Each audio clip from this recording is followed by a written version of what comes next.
Howdy, guys and girls. Welcome back. Today I've got a very special guest in the form of my buddy Eamon Wise. Welcome to, it's not really a show, but I guess it is a show because I'm kind of starting a new thing for my Patreons, which is we're going to do some shows and tells of guitars because um, I obviously build guitars. I'm kind of tinkering with them. Eamon does as well. I know a bunch of you guys do as well. So we're going to do some of these and show you some pretty cool stuff. So welcome to my dear friend Eamon. Thank you, Jay. Excited to go through this actually because we've been talking about building guitars since we, met online and everything. Now probably 4 years ago, which is kind of scary. Yeah, that it's gone so quickly, but I think it's 3-4 years, right? It must be. Wow. Yeah, you're right. Anyway, actually. Yeah, yeah. Because I remember we were in touch and we've hooked up at 2 NAMMs and haven't been to NAMM for like 2 years, so that's already 3 years. Yeah. And we knew each other at least a year before that. So yeah. Good memory.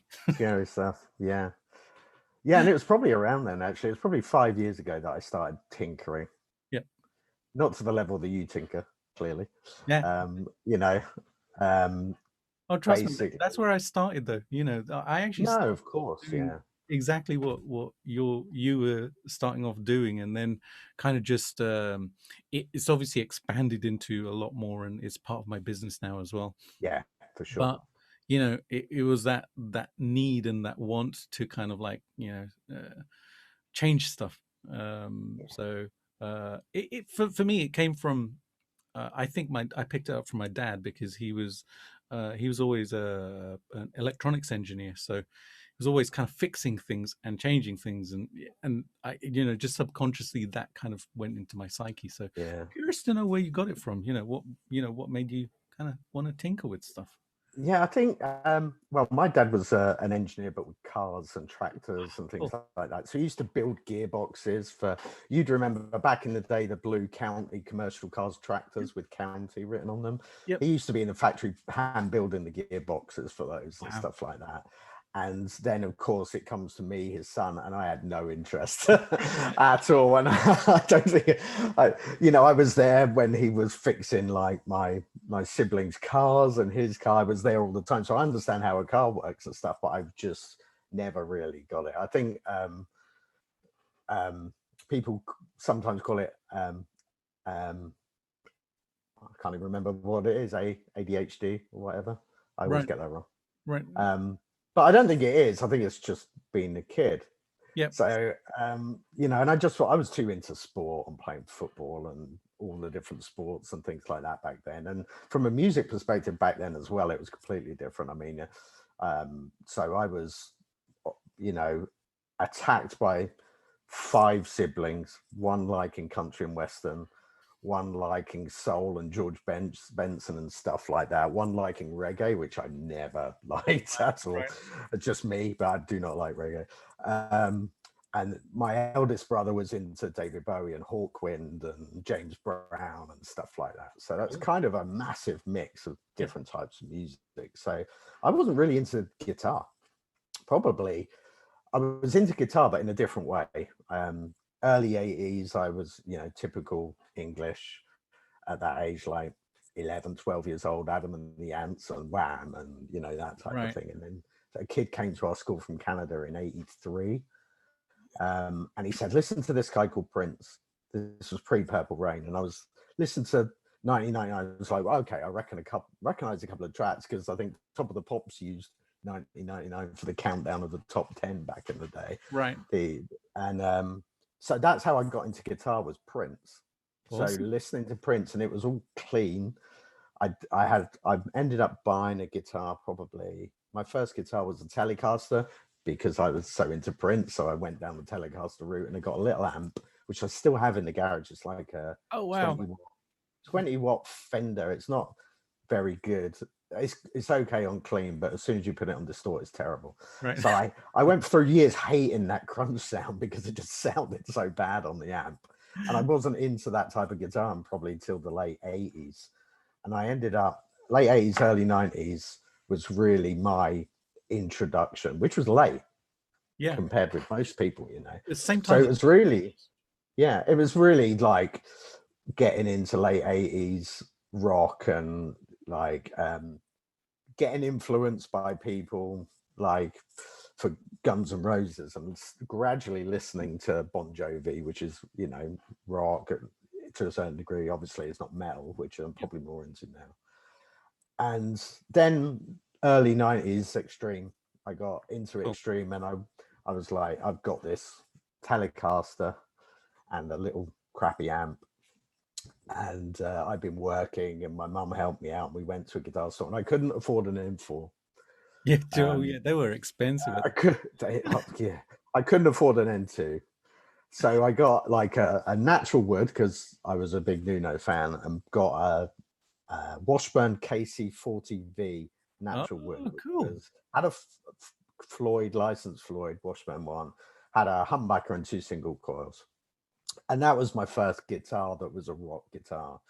And where the tinkering came in, I was like, yeah, this sounds great and stuff. And I was into Vi and Satriani, by, you know, Van Halen and all that sort of stuff. Buying the books and trying to learn, Oh, yeah, you know, the tab books and doing all that stuff that we used to do. Did you ever do the REH videos? Oh God, yeah. I mean, I literally, I mean, this is where it comes because it's the only full one on there, probably. But I probably watch the George Lynch one like once a month, if not more. I just can't stop watching it. It just pops up when I'm just going through YouTube videos, and it pops up and it goes, "All right, I'll watch it again." Yeah. And my favorite bit is just the introduction.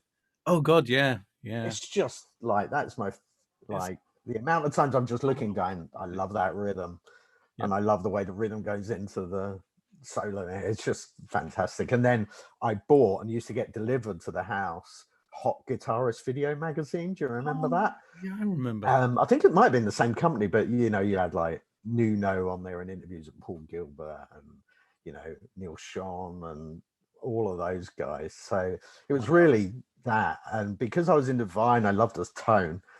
I brought my guitar in and bought an Evolution Demarcio, and had Kingfisher Music in Fleet in Farnborough. So had them replace the humbucker and replace the humbucker with an Evo, basically. So that was my first, and that was probably early 90s. It was like, I understand that pickups make a sound different. And it wasn't through any technical knowledge. It was just, you could hear it. So I had an Evolution put in that guitar, and that was really the first time. Brilliant. But it's really been recently that over the last few years, you've done quite a lot. I think it was the N2 the first one that you did, or was it the Telecaster? No, I actually the turquoise. The Ibanez. Ibanez copy. So Right. I think it was a kit basically. So I bought the kit and I put it together, and then I took it all apart. And I threw away all the hardware. And then I just bought like hip shot locking tuners, an real Floyd Rose, you know, EMG pickups went in there, passive rather than the active ones, and just built it. You know, Louise chose the color, one of her favorite colors, so she chose the color. It's a good way of getting guitars. Yeah. Let your wife choose the color. Yep. So that was my first. I've got to remember that one. Yeah, and I've been updating it recently. It's here. I saw that. Yeah. What did you do to it? Here it is. Oh, beautiful. And it looks lovely. It's a kind of strange. It's got an Ibanez style headstock, but then it's got kind of Jackson inlays, right. Which is probably a legal thing, I'm guessing. So recently I put in. It had another Floyd Rose. I put a new one in. I put in. It's got a brass block, right? And I put in a trem stopper. Yep. On this one because it's a Floyd Rose special, and sometimes they're a bit shaky. Right. And I figured I'd just have it so I bend down. But I also put in a D-tuner on there, a blue D-tuner, and dug a hole for it, and it plays so well. I mean, I was just surprised that it was like it's like $130 for the kit or something like that. Right. And yeah, I spent a fair amount of money upgrading it, but for probably $500 or something, I've got a guitar that plays way more than grand or more guitars that I played in. And that was my first one. So it was really that. And I think I built that. And I think I had the Telecaster kit when you and I first were walking on the beach in Brighton when we were talking about building. And it was a really relevant question. You knew what the answer was going to be, I think, which is funny because you've been through it before. And you said to me, has it changed your opinion on guitars when you're playing building guitars? That was the question. It was like, yeah, it completely changes your whole attitude towards a guitar. Yep. And, you know, I'd switched out pickups before and burnt my fingers to a crisp because I just crap at doing soldering. I hate it. That's actually why the EMGs went in that. I was thinking of different ones, and they come with the non-solder, like you just push in plugs. Push it in a solderless kit. So the only piece of soldering was soldering a wire to the bridge. And I even burnt myself just doing that one wire. That's changed now because after speaking to you and being in your workshop and stuff, I bought one of the guns.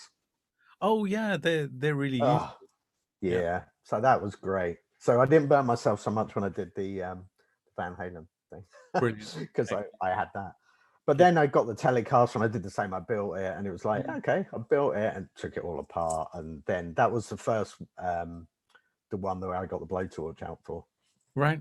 And I'd seen your guitars and I'd looked online and seen guitars that had been like spirit danced up, essentially.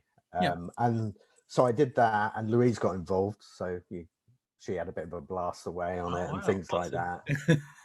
But it was really the N2 was the one that I really went to town on. You know, it was shiny. It was an amber. It was a Chinese N2, and I really didn't like the color, but I got it for like $100 and something bucks. Wow! And it had like licensed Floyd Rose.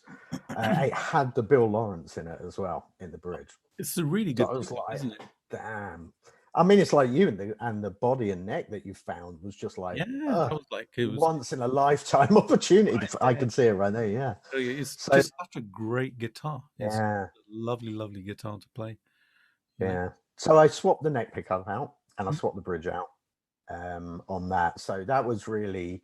It was just natural, and it's kind of addictive, isn't it? You buy a guitar and you're like, yeah, okay, I get the pickups, but this is not the way it's going to be in a year's time. So, and I'm about to change it again. So basically, things about it, right? That you can actually. It's one of the wonderful things about it that you can actually, when you buy an instrument. For a lot of people, that's it, unless they take it to a store to get something done. And that's how I used to be, and same here. But I guess my ethos was always a little bit different because I started building when I was in high school. Yeah, that's right. And you're an artist anyway. I mean, doing the work on the George Lynch guitar and stuff when you were in school, right, or college. Exactly. Yeah, you're absolutely right. Yeah. When I was still at school actually. It was sixth form, which is US. For those of you watching in the US, that's kind of high school. You leave when you're just before you're in sixth form. You leave when you're 18. Exactly. Yeah. So I built it for my A levels and. Then I played that guitar for like about 10 years, 12 years before I got the Ibanez, the RG550. Yeah. And even that one I bought stripped. Yeah, I bought it from America and it was like stripped down to nothing. It was all the paint had been taken off and stuff. So I refinished that one. That's the black one, right? It's the snakeskin finished one. Oh, the snake. Yeah. The dark one. And I did some dodgy stuff back then because it was like I actually spray painted that in my bedroom at home, my parents' house. Spray painted it, and then slept in the same room that night. I mean, when I've been doing spraying, I spray in the garage, but the garage has the car in there, so you go in the following day after shutting the garage door and leaving it to dry, and you walk in there to get the car, and you're like, oh, I don't know where I can drive. After 2 seconds, you're like, ugh. Yeah, absolutely. Asleep. Must have been It was horrible. crazy. I did some stupid stuff back then, but Yeah, you don't think of that though, do you? no, You you don't think don't. to It's like, no, I yourself, just want to just get the think it guitar smells done. bad. I've got this idea, Yeah. so yeah, lacquer, whatever, psh, it's stinking in the house and stuff. But anyways, these things happen. So the EVH guitar looks absolutely fantastic. Yeah, Based on a PV guitar, right? it is a PV, and I bought 3 guitars Right. for around about $50 each. One was this one's PV Raptor, Yep. Raptor Plus, and I bought Yamaha, um, an EG model, really cheap Yamaha model, and also Ibanez Geo. And I bought them just to upgrade and sell, Right. you know. And I bought them for about 50 each, and I spent about $50 on parts to swap out. So like $100 each. And Mhm. then, of course, sadly, Eddie passed away, and I just thought, it's a PV. I know that it's not one of his models, and I just Yeah. thought, you know what, I'm gonna rip it apart, start from scratch. And it was black already, so it's kind of like that's the bottom layer of paint already done that I don't have Brilliant. to worry about for a start. Yeah. And then, adding the other colors on. So, putting the tape on, adding the blue, the white, the red, and having this as the final product. Looks so cool. And yeah, and I went for it a little bit further. Look, like that goes I well with saw it, I that, think. and I was actually going to ask because you put some blue in there as well, didn't you? Which was I kind of did. more stripes, so it actually Yeah. very much aligns with both the the red, white, and blue thing for Yeah.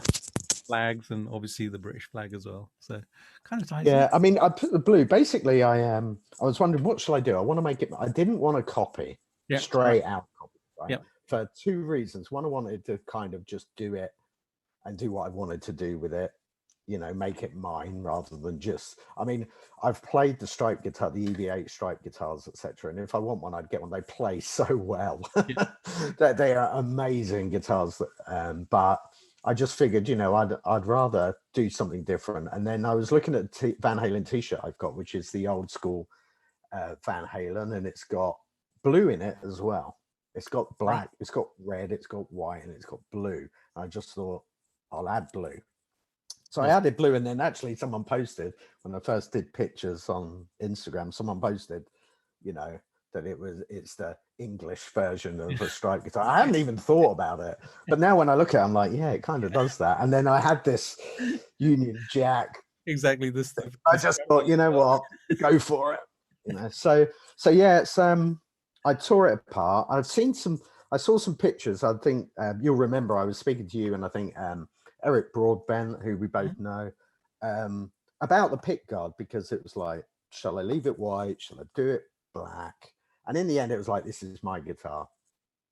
I'll leave it white. But also, and it was afterwards.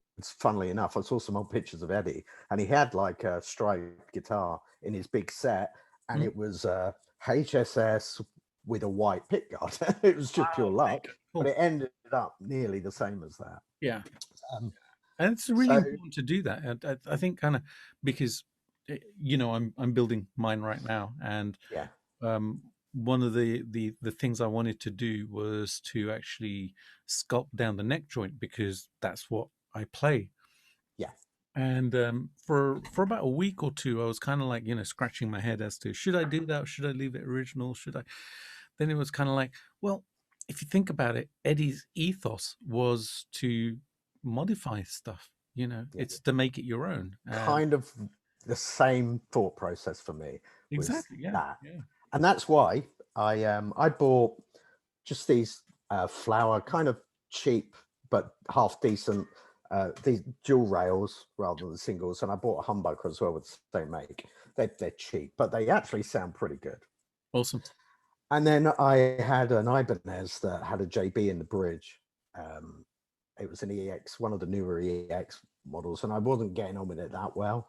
And I bought a 59 to go in the neck with the JB in the bridge, and I didn't right, put it in. I sold the guitar. hmm So I was thinking about it and thought, in that experimental kind of way. I know a million people have done it before, but I hadn't. I thought, it's a neck pickup, I'm going to stick it in the bridge. yep, So I put the 59 in the bridge, which is really interesting. And you and I discussed this as well with the output. I mean, Mhm. this is like 7.5K, Yep. but it sounds really nice in the bridge. These are probably 9K or something. They're kind of screwed right down so they're less powerful against the bridge. Right. But it sounds so nice in there. Yeah. And the DC resistance is just, it's a very rough guide, you know. Yeah. The pickup output is measured in Henry, so you can actually have a low DC resistance, but actually a high output. So Yeah. that's why it sounds hot. The DC resistance, what it does is the higher it is, the more compressed the sound, and it rolls off some of the high end. Right. So the Yeah. tone changes.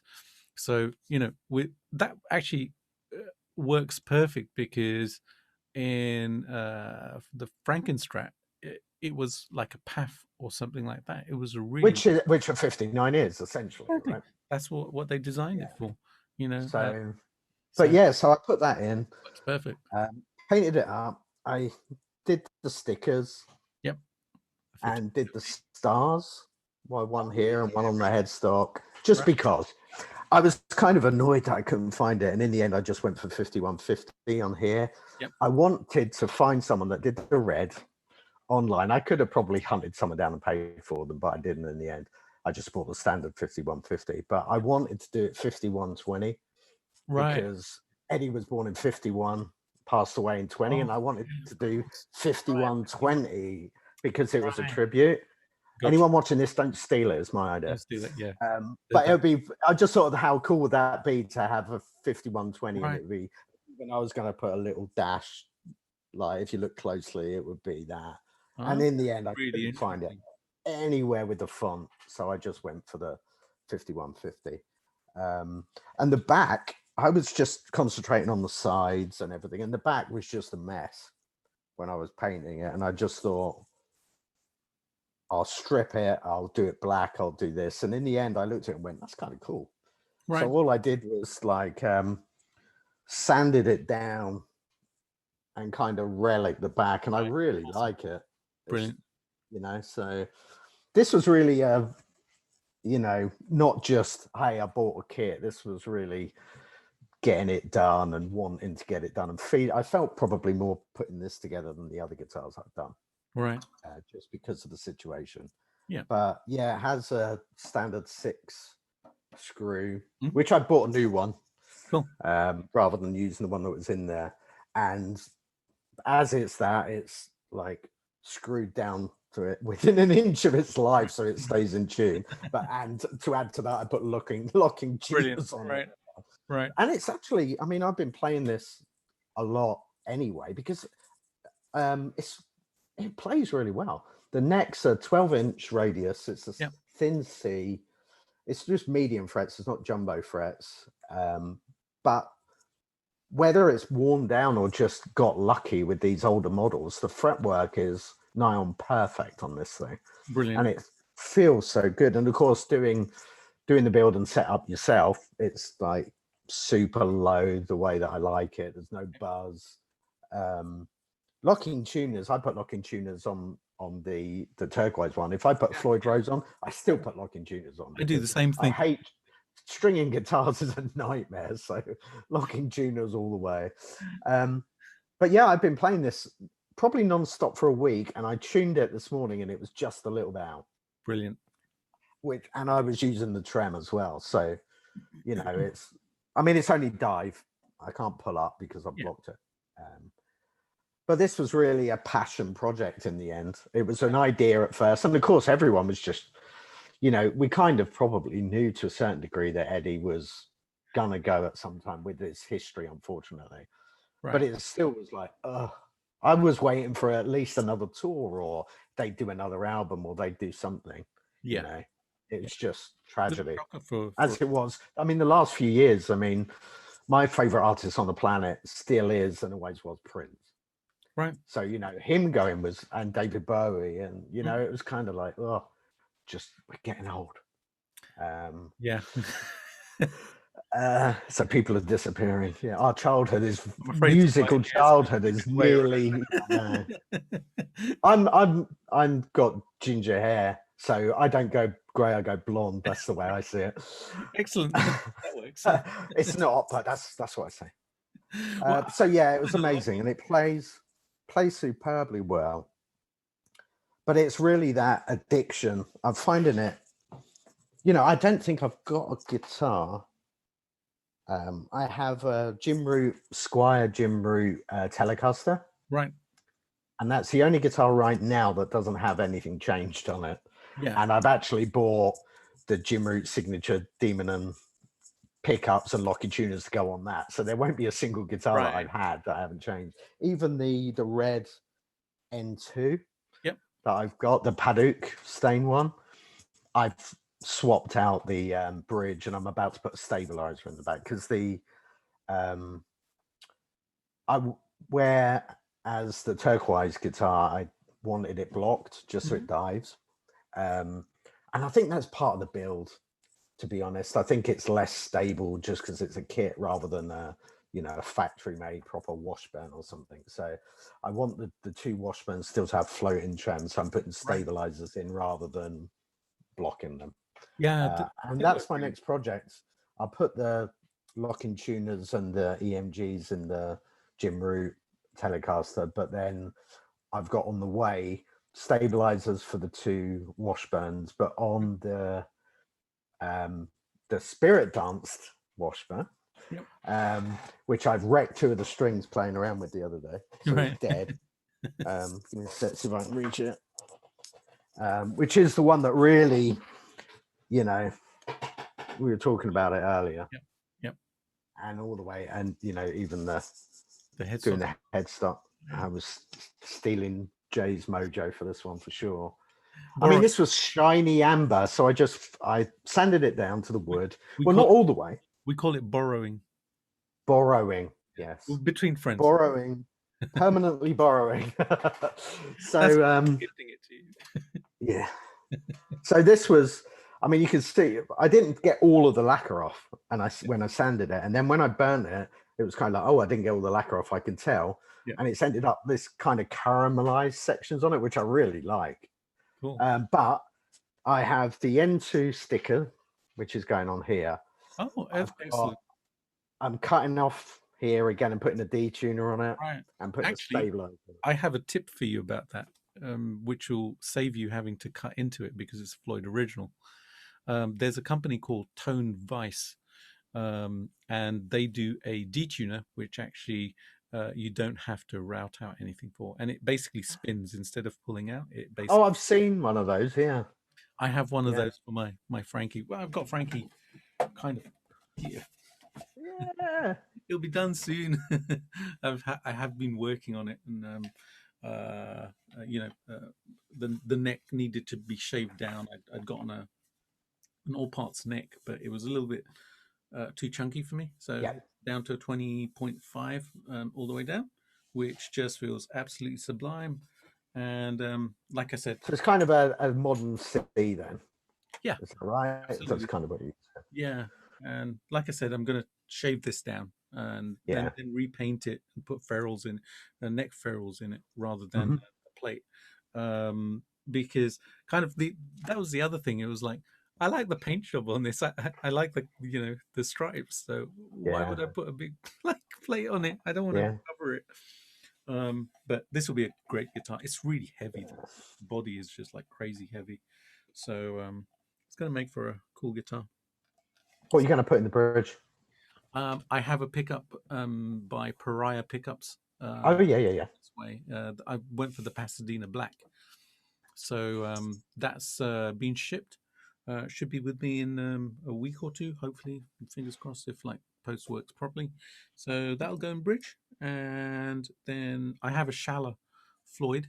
Oh, nice. Okay. Because one of my suppliers, who I have a trade account with, basically does the Schaller, and they do that one in nickel. So it's not that really, really shiny chrome color. Yeah, right. So sort of I think they call most of I think they're trying to call them something different. Some suppliers call them black chrome rather than, That's right. Yeah.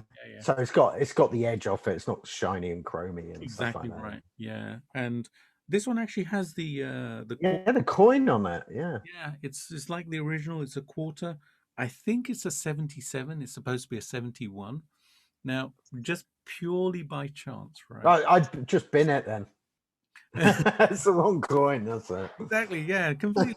Well, the thing was purely by chance, right? I was kind of like rooting around in my shelving back there, where my pedals are, and I have this little just this little pot with some bits and pieces in. So there was a quarter in there because I've had many trips to the US.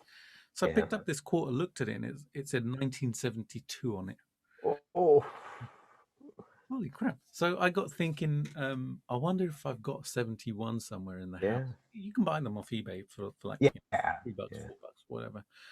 But I thought, I wonder if I have it, and I rooted around, couldn't find it. And Bindi actually has a coin collection, so we looked through that and didn't have a 71, but it had a 73 in there. Now, I was born in 73, so it was like, you know what? That's what I'm going to use. I'm actually going to switch this Nice. Awesome. personalize it for me. Yeah. This is Yeah. my Frankie. It's not Eddie's Frankie. It's my Frankie. So I'm going to personalize it with that. So yeah, it'll be pretty cool. Cool.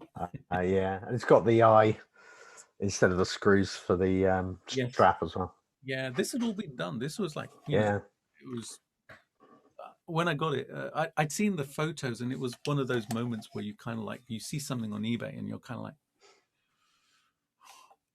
I hope that's that's been really really well done. So I messaged the guy and I got him to It looks it.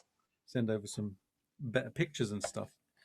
And he sent them over, and I asked him some questions. Just are the posts like secure, and is it real paint on it? So he checked all that, and he said, yeah, it looks like real paint on there, and it is. You can see the wood grain through it as well. So I got it, and it was like I think I got it for like 325 quid, which is just it was just an absolute bargain. Yeah. And it turned up, and I opened it. I was like, no way. Somebody has Exactly. It yeah, looks like it's spot. I mean, yeah, it just looks like it's built with care. definitely. Yeah, that's what Yeah. thing. That's the first thing I noticed about it. It was like somebody really, really took their time over it. I mean, to the point. It's like the obsessive points. Like there are extra holes back here. I don't know if you can see up here on the horn, but there are some extra Yeah. holes there. Right, there are two holes here in the horn. Man. There's a hole But down here. It's like somebody really, really went to town on it, and that's why it's exciting. It's like it was just super, super cool. And like I said, yeah. it's a heavy piece of like swamp ash, so tone wise, it'll be the Yeah. best. So, Yeah. yeah, Amazing. so it'll be pretty cool. Amazing. Yeah, it looks. Are you going to spirit dance help at all, or are you just going to go straight out, Frankie? No, just Frankie, basically, because it doesn't need any of my kind of burning touches or anything on this one. Not I on guess that I one, could. no. You know what? Potentially, I could do it to the headstock because the headstock Yeah.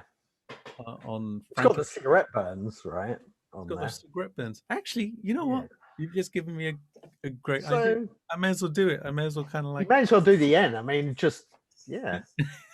then it'll make it really my thing, Yeah. right? But that's the thing. That's why I just thought it's a PV. It's not a Eddie Van Halen model, but it's a PV. I even got the decal of PV and put it back on there. Right. Just just I'm not trying to hide anything. It's like buying a Squire and putting a fender sticker on it. It Right. works. Yeah. Sometimes, I mean, you have a fender. You say every time it's not actually a fender. Hearts It can't. Yeah. doesn't matter. Yeah. It doesn't matter. Plays well then. Hey. Unless you're trying to fake it and sell it as something, Yeah. then it doesn't really matter what you do with it. Exactly right. Yeah. And it's got a rosewood neck and hasn't got a maple. I would have preferred a maple, but I had the guitar and just thought I can get this done in a week. Yep. If the most, if it goes over a week, it's probably it's because parts I'm waiting for or something rather than actually doing it. Yes. The fact that it was black and in decent condition paint wise meant I could just get on with the with the different layers and the taping and do the stripes. But and it's not perfect; it's a mess in places, but I don't care. Yeah. It was, it's gonna end up looking worse than it is now. Well, So that it actually looks really cool because of that aging, because of that the imperfections and stuff. That gives, yeah, like, a lot of like character and patina, and my guitars. You've been to the studio, so everything is beat up. I don't think I have. I think my cleanest guitar is my ESP Serpent, which that's the only I guitar. love that thing.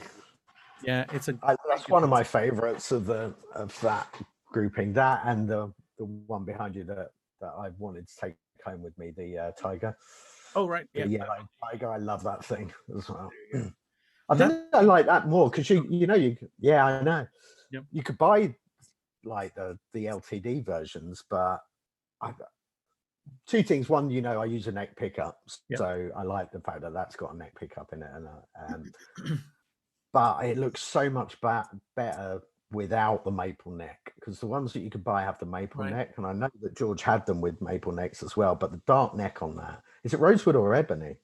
On that one, it is an ebony fretboard on that. Yeah, because it's really dark, and I Yes. love that neck on your guitar. I love Yeah. that, and that serpent guitar is just that white and black. Oh, Yeah. I love that thing, and I That's love it's probably one of the only ones I think that he had, or that you could ever get, which had the kind of the ESP kind of strap type headstock, but reversed, right? yes. Yeah, you're right. Yeah. Yeah. And it looks it's nice. I love that type of headstock, and I know that you've had the GL models and stuff and stolen the necks and moved them around and stuff, but I like that. It's more subtle than the pointy, Definitely. Yeah. the, Yeah. the pointy Much prefer that one. ESP. Yep. Yeah. So that guitar, I love that. I got Uh, hooked on that headstock from the Skull and Snakes, yeah. because the original one, which I have on the wall here, and I'm going to try and get without actually knocking over water guitars, studio stuff. Um, the Yeah. headstock on this is obviously non-pointy. Yeah. And I love those. do you know the Those story ESP ones. behind the headstock, and the neck? They actually, legend has it that ESP originally were going to put the pointy headstock on, or a pointy headstock on the Skull and Snakes. It was Right. supposed to have like different inlays and stuff on it, the skull inlays and stuff, but they didn't get it done in time for the production model. So that's what actually went on the Right. production. Interesting. And I think that's the best headstock they have on any of their guitars. Yeah, ESP. definitely. Yeah, it's their own thing, and it's kind of that stratty style thing. Yeah. I think the reverse one looks fantastic. It looks I really, really like the reverse one. And that's why I actually like this on the Raptor. yeah, yeah. The It's shape of that I actually kind of like. It's kind of their own strap type headstock. One question I do have to ask you is, why has it got the dots on the side and not in the middle of the fretboard? I don't understand. I guess it was just a stylistic thing that they did. I know. Do you Prefer, remember our conversation about you were talking to someone and they were having like losing the plot with guitars that had it there? I can't remember who it was. I don't think you actually told me who it was, but it was like, seriously. yeah, some people they don't get it. I actually have this on my Bones guitar as well. When I had the neck made for that, I said, "Yeah, could you put the dots on the edge?" I like it like that. I actually like Yeah, it. the my N2 that I was just showing has the same. Yep, yep. Yeah, yeah, they work fine. I think kind of having it in the middle. Yeah, it's the standard thing, but ESP I do it also like that they're not huge as well, because exactly. I tend to like the smaller dots rather than the big, like Yep. old school Fender ones that are like you can see them Yeah. like from the International Space Station. They're so big, those dots on there. I like the smaller ones. Definitely, yeah. They Yeah. they look awesome when they're like this. It's subtle as well, So Yeah. yeah, and it's not hard to actually see when you see them in your peripheral vision when you're actually playing and stuff. You actually see everything just fine and stuff. But yeah, this is a cool guitar. It's been, this one's actually been used and beat up, and it's chipped, Yeah, I bet. stuff like that. But it's I don't play it very often now. But Sublime Neck. This is just the neck on this is different from the pointy headstock version. And yeah, just really cool. Oh, signed by George as well. Forgotten that. I had him sign it. I remember where I had him sign it as well. It was Birmingham, of all places. Has that got the thing in there on the back for the Allen keys? Yeah. Is that what that is? This is actually. It's actually. Yeah. It's a holder of some kind, but it's too big to actually hold Allen keys. All right. I wonder what I that show is. you close up. Oh, okay. I don't know what interesting. Whether somebody had a Sustainiac on here at some stage or what it was, I have no clue.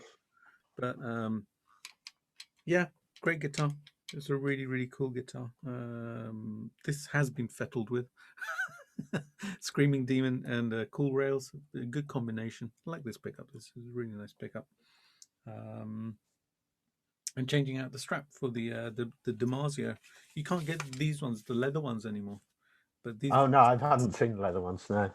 Yeah, they're really nice. These ones. I've got like 3 of them, and I kind of switch them around to the guitars which I play sometimes. So. Yeah, this is what I normally. I mean, I've got a couple of those. They're actually the ones on this. This is the Dario locking.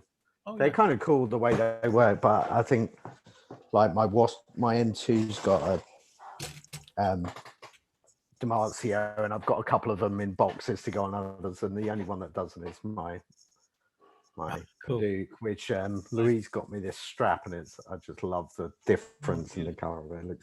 It was bought for a different guitar, but it just fits this guitar so well. Fantastic. And I love this. This is probably my most played guitar now, this thing. Right. And it's the same. I think it's the standard N2, N4 neck, so like a 14-inch C shape, and it just plays so well. And this one, even though it's an N2, it had a Washburn, but I put 59 in it. Obviously, it had the Bill Lawrence. It already had the Floyd, not a Floyd Special, right? And an ebony board as well. Mm-hmm. So. You see the N2s in the Paduke with like rosewood and things like that. So kind of didn't really hunt it down, but got lucky on it. Brilliant. Like I said, I'm going to put a stabilizer in, and that's it. Yep. I'm not putting a detuner in. I'm just leaving this as it is. Which stabilizer? The other one, I'm using the black box. Oh, okay. I've got an order. Cool. So but the other N2 is going to have the sticker. It's going to have the detuner. It's going to have the stabilizer. Yep. And that's going to be, I think that's going to be the last I do with that. We'll see. Fantastic. So but I don't think there's anything else I could do with it at this point. So here's a question then. What comes after this? What's the next project? Right. So finishing off doing the N2, putting the stabilizer on, doing the Jim Rue, and I'll show you the beginnings of the next project if you give me 1 second. Yeah, sure.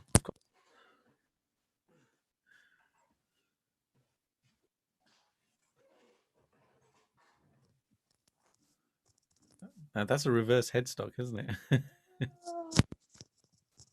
Cool. Oh.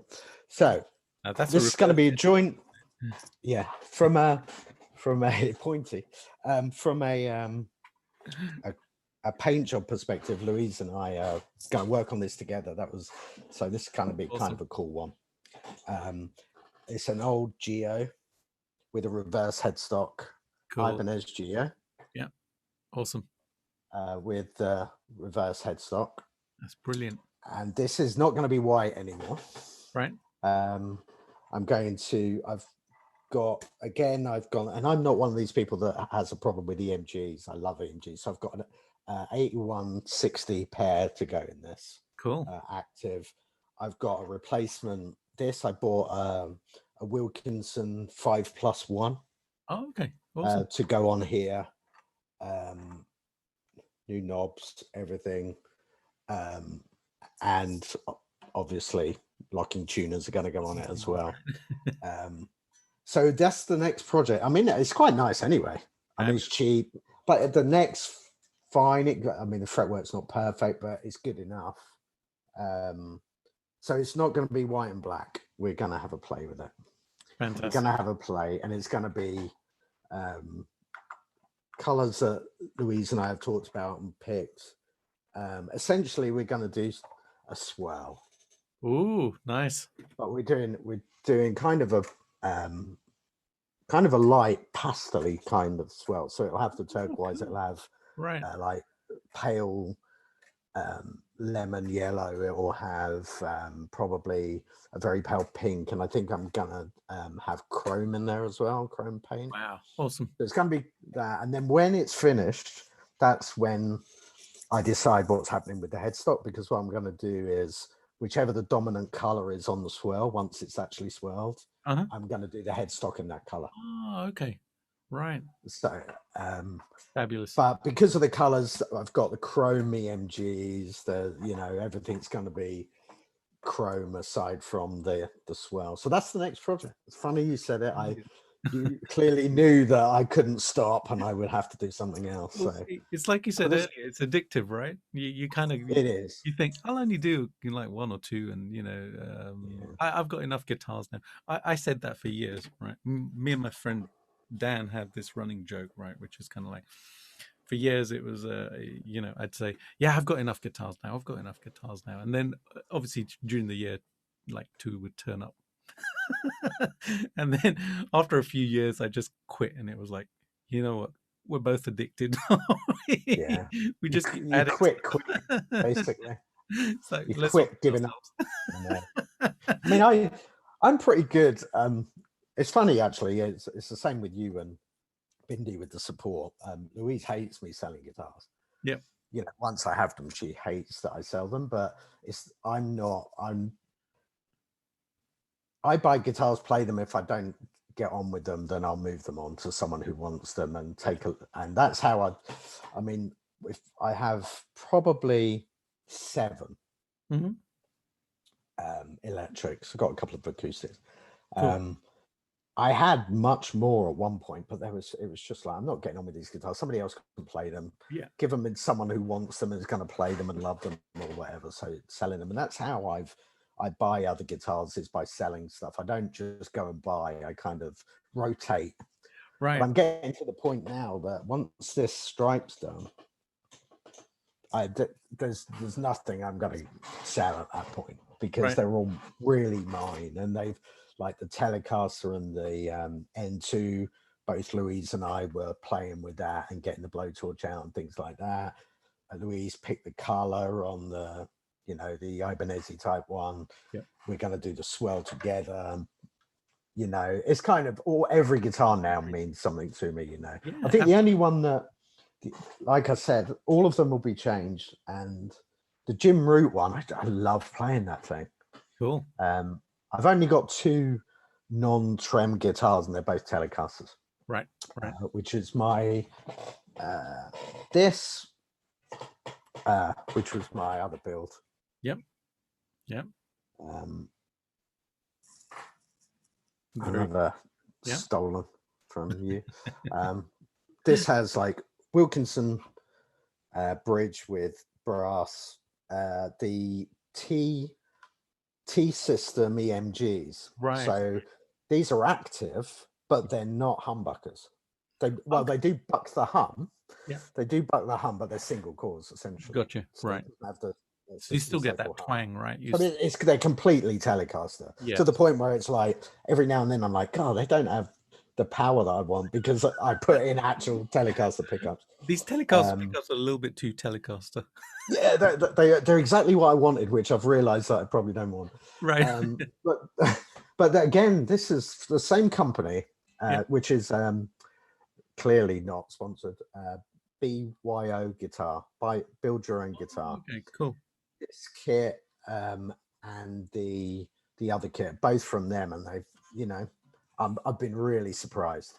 Fantastic. Cool. Super tight necks, straight, everything's come through really well with them. Again, though, apart from scratching the pick guard and getting the gloss off it, everything else is brand new hardware, and I just threw out the hardware that came with it. So nice. and it's a old school ashtray. It's not a Right. neck Yep. through. Yep. Got a huge block on it. But yeah, every guitar I have now I play, and every guitar I have, it's kind of if I ever, I think I need to be shot if I get rid of any of them now. Doesn't mean to say that once I'm finished with the Ibanez, I'll pick up another body and neck probably for like $50, $100 and start Absolutely. adding things. There you go. It's gonna happen. I'm Yep. pretty sure it's Totally. and I'd even go back and spend like 130, $180 on one of the kits, and just start again from that, because they've been so good. Yeah. That I'm like, okay, they actually work. And the one thing I haven't got to yet, and I don't know whether I ever will, is I buy kits because it's a neck and a body, and I want the neck already shaped, already fit in the body, because I'm not going to be the person to make it fit or change it or whatever, because I haven't got to that stage. I think a couple of years ago, one thing that I was thinking was, how long should I try and make a pickup from scratch? I was actually considering it. Yeah, and it's like, when you read up on it, it's like, that would take me a year just to wind it. Absolutely, yeah. It's like, or with a manual, you get the manual. And I thought, no, I won't do that. But I was really like, oh, that'd be great. Yeah, it's one of those dilemma things. There's certain things you can fabricate, and you do get to a point where you just start to fabricate stuff. I do a lot of like carbon fiber fabrication for spirit dances, and I actually just I'm working on the building an amp as well, a plexi, a 50-watt plexi. Yeah, I saw that. That's pretty interesting as well. It's a super interesting project, but it's been kind of delayed a little bit because I needed to I bought some custom transformers for it, and the hole which was punched in the chassis was a different dimension from the transformer which I had purchased. So I actually fabricated a plate which was a different aperture size, and the whole really? different place. Crap. And I've basically kind of like riveted it onto the actual chassis. So you kind of get to that point where you just add these fabrication additions onto what you do, and you'll find yourself at some point. I mean, I've done a couple of things, but I mean, I obviously got the shovel out and made room for the detuner on that. But at the back as well, I noticed, because I've got a thick, like 32 mil brass block. It actually had inside the cavity, it actually had an extra lip. Yes.